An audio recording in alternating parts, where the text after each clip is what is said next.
After many weeks of counting down, Valentine's Day is finally here, and as expected, hashtags like Valentine's Day 2022, Single People Association, and Single Lives Matter too have been trending. Now, away from the celebration of love, there are other topics sparking various reactions on social media. Welcome to NC Trends. I am Shion Bankali. Now, a certain Twitter user, Temitope, at Temitop_ came under fire following an analogy she made earlier today on Twitter. What seemed to be an innocent tweet has earned her premium dragging from the Tiger Generators Association on Twitter. So she tweeted a picture of a baboon with the caption, "I just got to work and I realized I forgot my wig at home. Now I'm here with my all-back weaving, looking like Ekaette."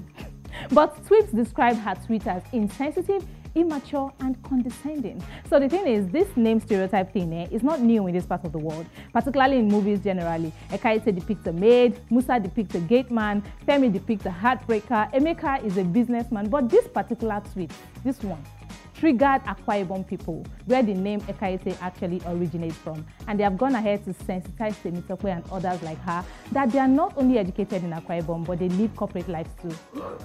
Well, a few tweets sparked by the initial one include this one from Pengman Model.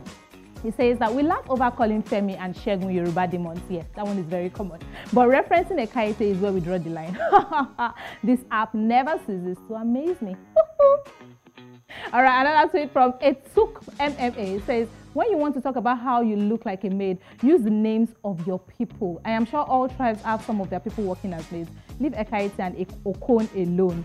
Akwa Ibom people are not only educated, they are living the corporate life too. Another lesson for Tope. And finally, Mr. Odan says, even if I hire a Hausa or Igbo girl as a housemaid, I will have to change the name to Ekaette. Oh my God, this is super hilarious. The name is part of the job. Chukwudi cannot be a gate man. It has to be Musa. Same way Aisha cannot be a house girl. It needs to be Ekaette. I don't know about that one. It's Odans that said so.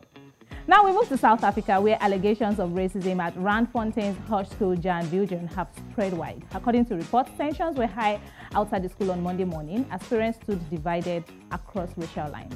Gauteng education member of Executive Council, Panyaza Lesufi, was visiting the school following a fight between black and white pupils, an incident alleged to be racially motivated. As Lesufi was inside the school meeting with the governing body and the principal, a large contingency of private security was trying to keep pupils within the school premises and protesting parents out. This is still a developing story and we'll bring you updates as it unfolds, but here are some reactions from the online community. This one reads, the problem is not African people taking their kids to white schools.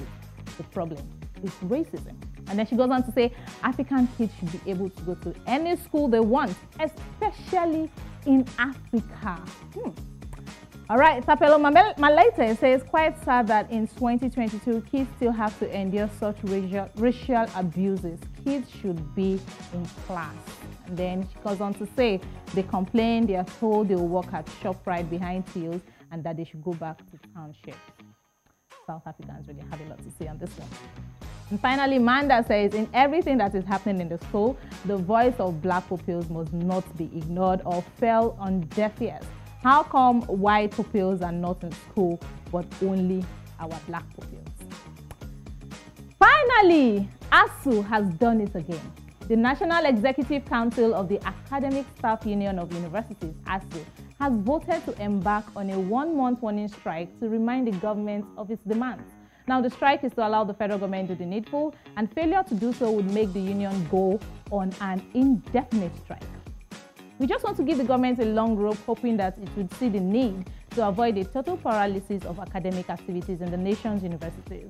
We are parents too and have our children in the system, but we cannot watch and allow the total collapse of education in the country. That was what they said. Now, Nigerians, particularly undergraduates who are tired of the back and forth of ASUU, have come to say this online.